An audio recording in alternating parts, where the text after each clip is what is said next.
views on child labor? Very good. Okay, you can begin. Good morning, sir. Could you please introduce yourself? I am Satyajit Desai. I am a lawyer practicing in the Gujarat High Court since about 26 years. I am also an author of two very well-known law books. One is Mulla's Hindu Law, which is referred throughout the country, and the second one is Justice S.T. Desai. Your views about child labor?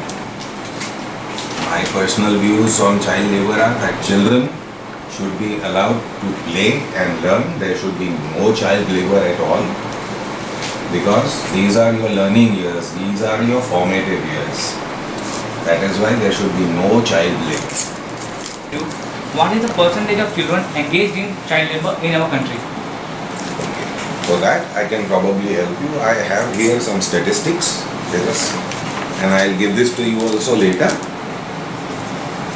See, it reads that in 1998, the National Census of India estimated the total number of child labor aged 4 to 15 to be 12.6 million out of a total child population of 253 million.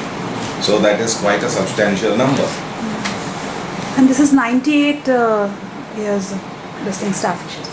98, so that percentage would have Gone increased up, by yeah. now, because the government comes out with a census every 5 years or so. Sir, what is the difference between an adult labor and a child labor in terms of wages?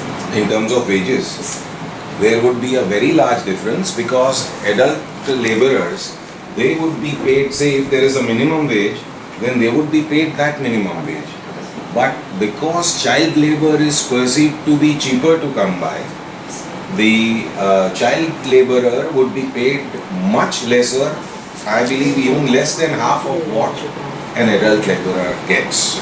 So, what is the ratio of child labor in developed country and undeveloped country? As I said, so far as India is concerned, the ratio is quite high, because ours is, I would not say now that it is a poor country, but it's a developing economy, but still we are based on agriculture. People come to the cities from villages to work, they work for low wages, the percentage would be quite high, but so far as developed countries are concerned, the percentage I do not believe would be more than 10% of the population. Might be even lesser, but I believe it would be around 10%.